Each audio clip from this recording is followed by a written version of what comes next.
What's up, ladies and gentlemen, and welcome to this POV review by AutoTopNL. My name is Max, and today we are here with one of the coolest cars on sale today, if you ask me. We're here with the all-new Ford Ranger Raptor, and it is truly one of the coolest looking cars I have ever seen. This car is so imposing, so beefy, chunky, square. It is absolutely delicious. I love it. So today we are here at this off-road track with our own Range Rover Supercharged. So we're going to do this beautiful mapped out route through the countryside, a bit of off-road, a bit of on-road, Britain versus USA. And we're going to see what this car is all about, because normally we take everything to the Autobahn, but not today. Not with this one, not with those chunky off-road tires and a top speed of 170 kilometers an hour. This is an off-road monster, so we're going to see if this is any good, this off-road track. We've never been here, so I hope it's a bit challenging for this car. I'm going to show you around it, show you all the cool stuff on it, and then we'll take it for a drive towards, I don't know, that way. But before we begin, don't forget to subscribe and hit the notification bell to receive updates when we upload a new video. And check us out on Instagram if you like, at AutoTopNL. Okay, so let's start with the way it looks and the changes they've made to a regular Ranger to make this a Raptor. And we'll start at the front, of course, with the big grille with Ford written in there, the big letters. It is such a cool front end. It's so imposing and aggressive, and it really looks like a Baja truck. Yeah, it's just delicious. We've got these fog lights in here. This entire front bumper has been designed for the Raptor, of course, also because it is quite high, so it has more ground clearance, it has a better approach angle, and there's a massive steel plate, protecting plate down there as well. And if you look closely, we can check that out down here. You can also see those blue Fox shocks, internal bypass shocks. It's so freaking cool, and you can see so much happening. Very, very nice. What else? Nice and aggressive headlights. This is leadfoot gray. I think the best color for this car. You can get it in red, black, white, blue and gray.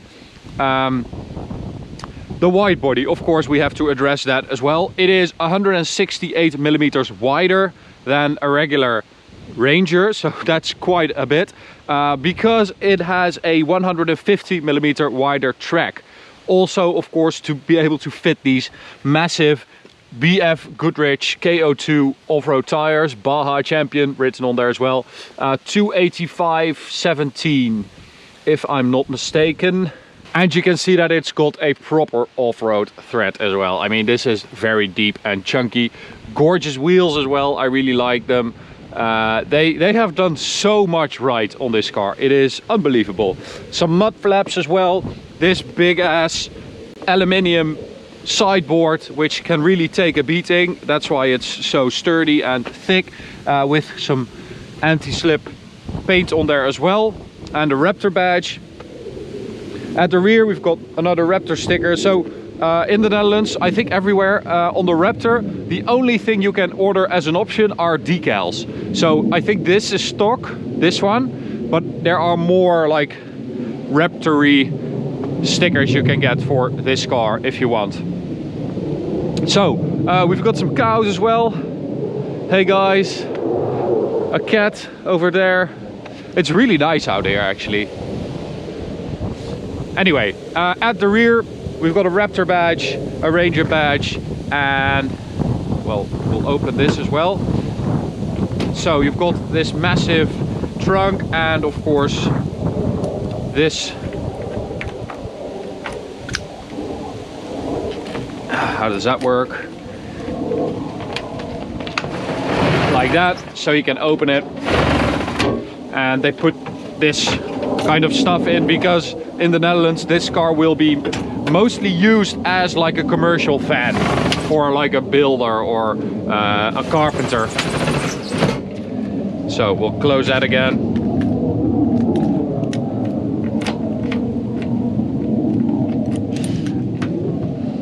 but it's quite a nicely sized space down there. And at the rear, again, because of tax reasons, this car has been built as a commercial van. So in the Netherlands, this car costs, I think, 46 or 49,000 euros, excluding taxes. And if you would have this car as like a normal car with a rear seat and stuff, it would be close to 100 grand. So that's just ridiculous. I mean, yeah, there are some really weird rules in the Netherlands, and this has to do with the fact that the loading area isn't as big or isn't bigger than the passenger area, and that's why it's not it doesn't qualify as like a commercial vehicle, and you have to pay regular tax. So yeah, it's stupid. So the guys at Ford in the Netherlands offer two styles. This is like the Artisan, which is for like, I don't know, a carpenter, stuff like that. You can keep your stuff in here, but you can also get like a wakeboard stand in here or something like that. So yeah, it's a bit weird, but yeah, we have to deal with it. Let's check out the engine.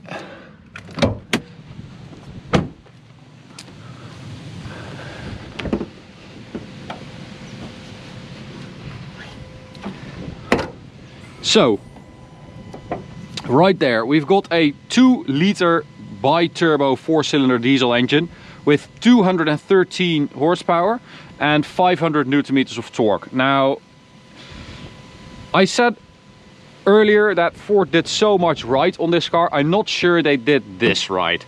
I mean, I think a 6-cylinder would have fit in here.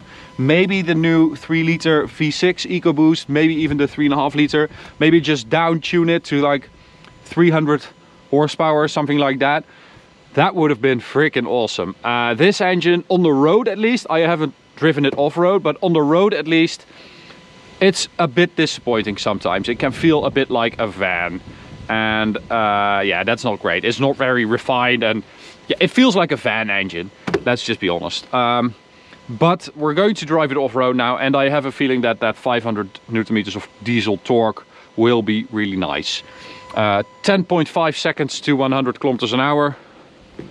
And as I said, 170 kilometers an hour top speed. And on the inside, we've got a nice interior. So we've got these great Raptor seats, very nice and snug. All the options are on this car as standard, as I said. So you've got heated seats, Apple CarPlay, everything. We've got this really cool Ford Performance Raptor steering wheel with a 12 o'clock marker. Some pedal shifters which have been painted in the body color as well.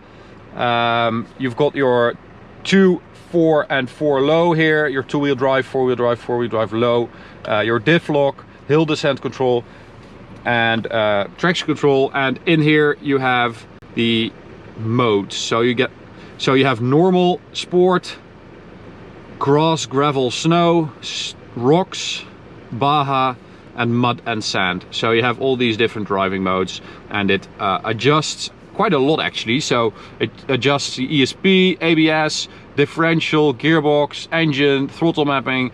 It does a lot. So it should be, you should be able to feel the difference. For now we're going to select Baja mode, I think, until we come across something we can't handle without 4-wheel drive mode. And this is my supercharged 5-liter V8 Range Rover, not a 2-liter 4-cylinder diesel engine. It's a bit disappointing, but we'll see. It is. I think I'll still be faster than you. Hashtag engine swap. Let's see if you are. So Martijn is going to do a POV review of his Range Rover off-road. Alright, so we'll keep the window open for now. And we can hear Martijn's glorious V8 with his straight pipe. Put the 10-speed automatic gearbox in drive. And yeah, we'll see. Bye guys, love you. Yeah.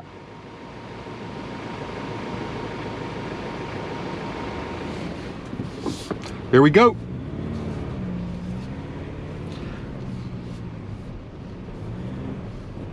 So I'm very curious to see what this track is actually all about. I know that we are going to do some on-road stuff as well, but I'm curious to see how challenging it is and if we can actually come close to what this car can do, to the limits of what this car can do. I have a feeling we won't, because these shocks are ridiculous. I already know that because you can practically jump over speed bumps on the road, which is really awesome. Now Martijn is on regular street tires, of course, with the Land Rover terrain response system.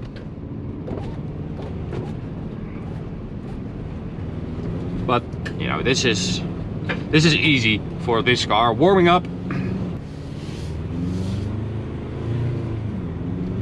So maybe we should turn off traction control. I think so. I just want to feel how much grip the tires actually have, like without ESP getting involved. Yeah, a lot.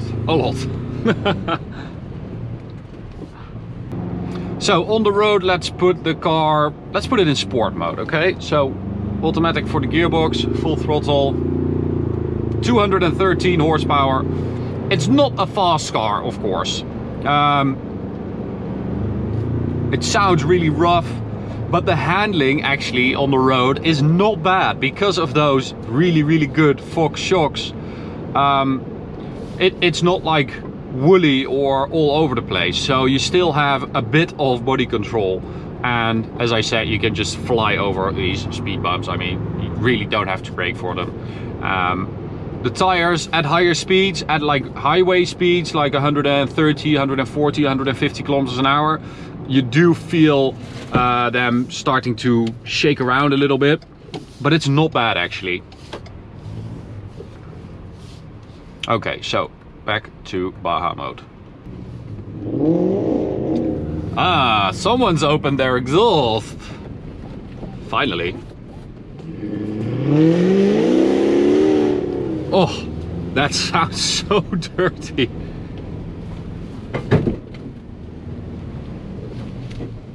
Oh, yeah, some big.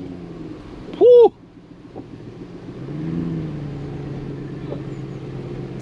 Oh, I think you need to raise your air suspension, Martijn.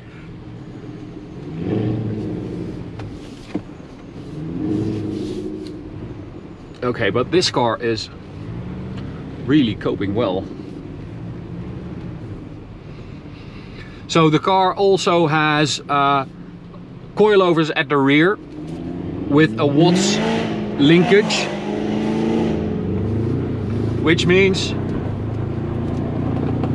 it's a big upgrade from the stock Ranger, which has leaf springs at the rear. This has coilovers, and that Watts linkage links the rear axle to the body to ensure less lateral movement and to protect the differential and the axle itself as well. Oh, Jesus, that sounds good.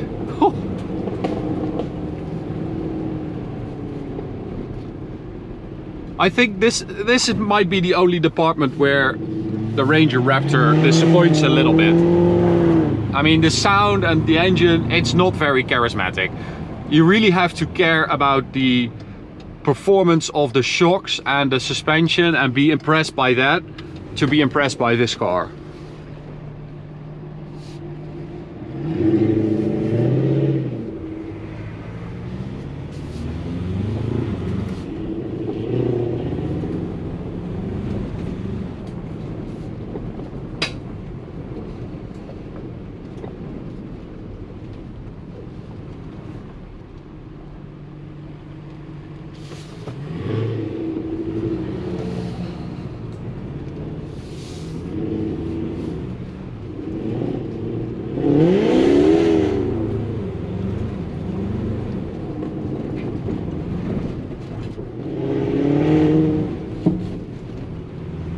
Oh, so impressive.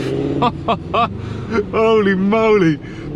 It just doesn't it doesn't give a peep. It's like it can take a lot of abuse, and we're not even, I mean, this is not even really challenging this car. I mean, you can jump this car. I've seen it.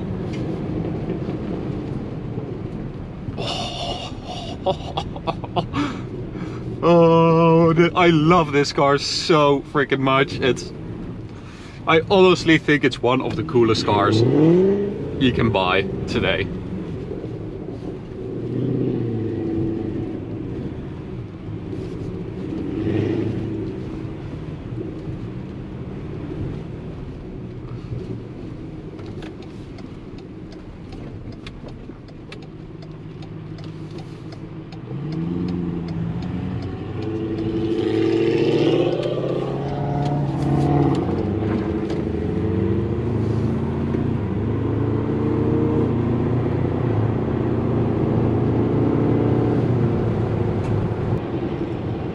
Hey, big brother F-150. Oh wow, I have to show you guys something. Martijn went to the owner of the F-150 Raptor we did a couple of months ago, the old one, the V8 one.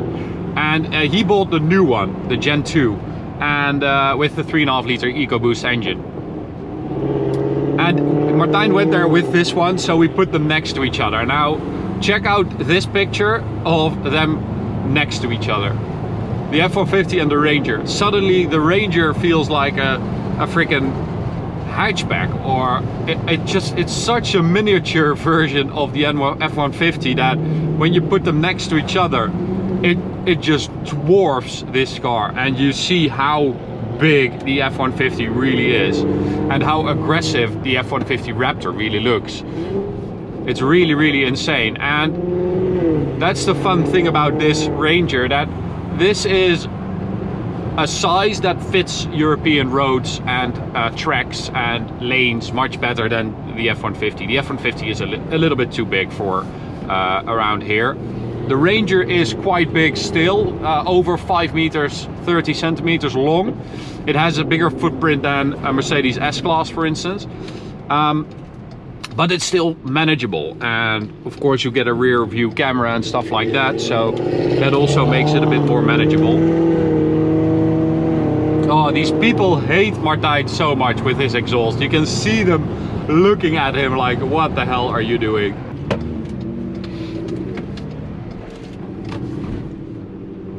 So, back to Baja Mode. Yeah.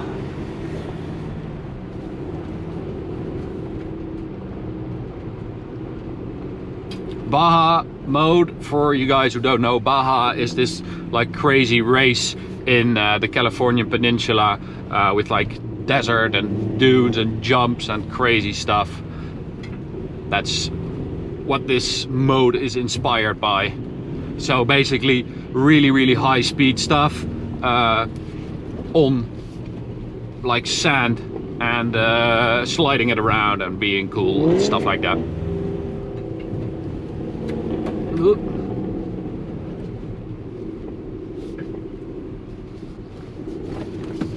Oh, don't want to get this car scratched up.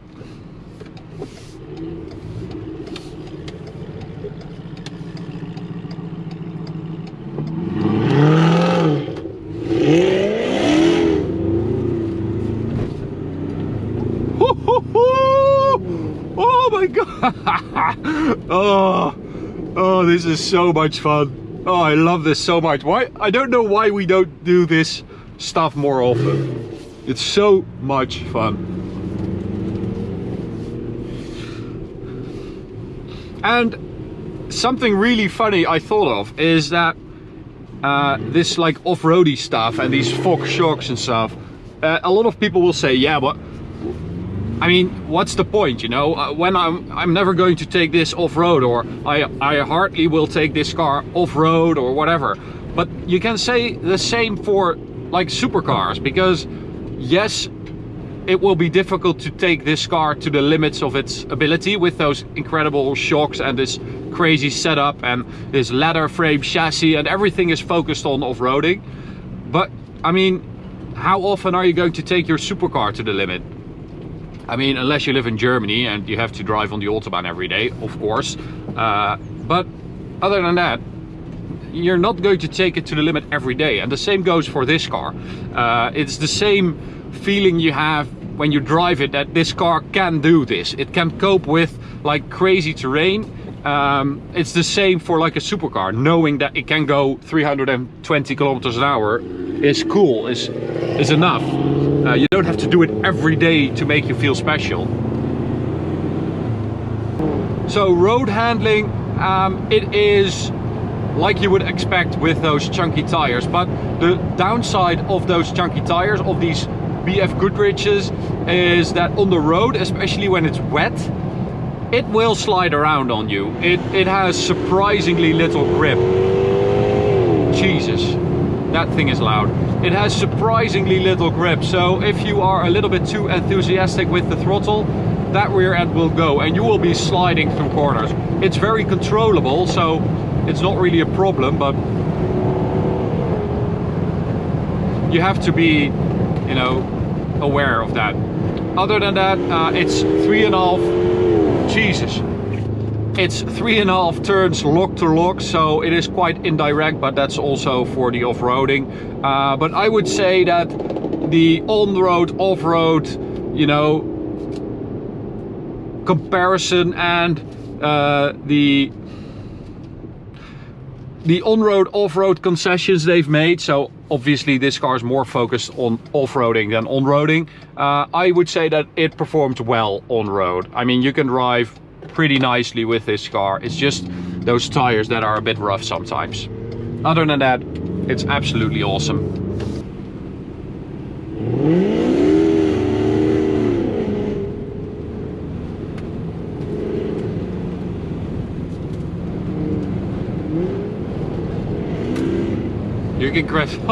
You can get some crazy speeds on this road with this car. It is seriously impressive. I mean, the Range Rover does it all as well, but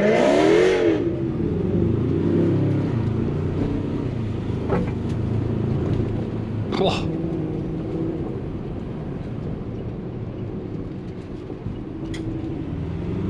So clearance, ground clearance is like more than you get in a Jeep Wrangler Rubicon, so it is seriously good through those like bumps and holes. It can really cope with them. I think it's like 283 millimeters, so it is a lot. Wading depth is also really good at 850 millimeters, which is only 15 millimeters shy of a Range Rover. So, you know, it has some serious specs and numbers to boast with. So, suspension travel on this car, as you can see with these big bumps, wow, is up by 32% compared to a regular Ranger. So that is a lot, and that also means that because it has that increased ground clearance and you have that increased suspension travel, I mean, you can do some crazy shit with this car.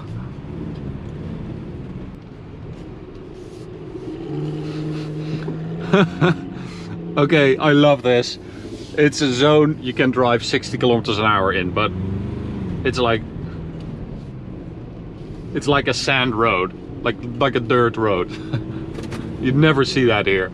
A speed limit on a dirt road. Now, I know that a lot of you probably are living in a country where this is not considered to be off-roading. Maybe it is even considered to be a regular road. I don't know. But wow, for us this is like as close to off-roading as we can get, unless you go to like a specialized off-roading park or something like that, with some fake pieces like a humps of sand and a little bit of water and stuff like that. But I like this better to explore yourself and find a nice route through the countryside. And it also really ensures that this Ranger Raptor shines, because the changes that Ford Performance have made, I mean, these are some big bumps, and listen to that. Nothing at all. It just says, okay, no problem. Ford Performance have made some really good changes to this car and made it seriously capable. They even added these magnesium pedal shifters, which is a racy touch. I mean, but this is some serious pronunciation. Wow, that's impressive.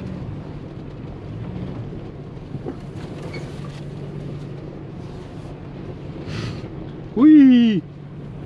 Whee!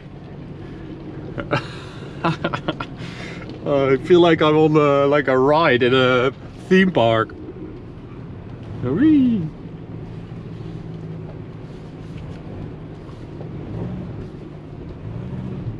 Oh.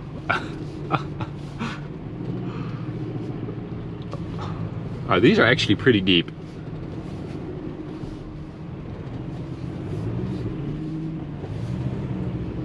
I'm glad we took off that tow bar because it was like down and out at the rear, so I don't know if we would have made it through those big holes. Oh, there's an old train track as well here. See, we're in the sticks now.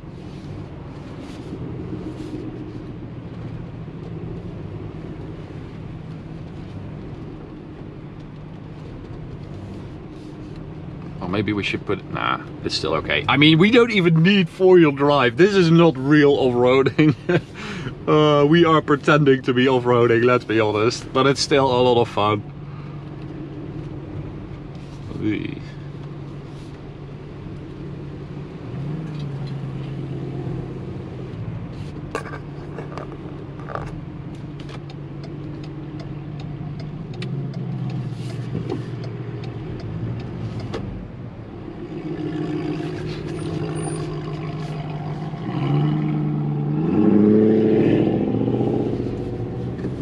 There we are.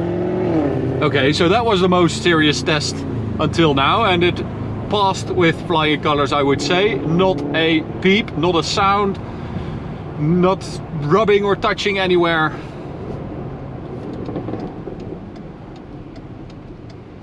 Not rubbing or touching anywhere. It sounds like, ugh, it sounds a bit dirty, but okay. That thing is so loud, that Range Rover.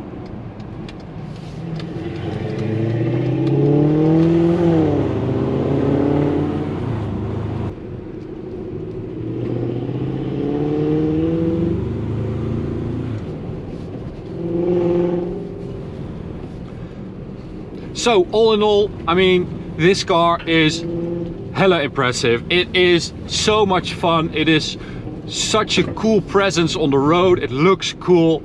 It goes as well as it looks, so it's not like a soft roader. It is a true off-roader, and it can do some truly incredible stuff. We haven't even scratched the surface here of this car's abilities. Oh, we are reaching the limits of size here though. There we are. But as you can see, it is quite manageable. This size is really good because you can easily coax it through these forest roads. And I think it's great that Ford of the Netherlands decided to get this car over here, because normally we don't really get these cars over here. And the fact that they had to put like this thing here to make it a commercial vehicle, to at least get it at a reasonable price, says enough about these types of cars and why we don't get them enough. I mean, it's quite a unique car, this, and so yeah, I want to just pay my respects to Ford of the Netherlands for getting this car here, because I really love it, and I think it's such a cool car, and my hands are itching to make this into a project car and to make this like crazy off-roader. I don't know, maybe something will happen in the future with this, because it's just so freaking cool. Okay, that's it for this review, guys. I hope you enjoyed this little off-roady kind of off-road review of the Ranger Raptor. You can subscribe by clicking the big button right. You can subscribe by clicking the big button right there. You can also check out this video or go check out this playlist. See you at the next one. Bye.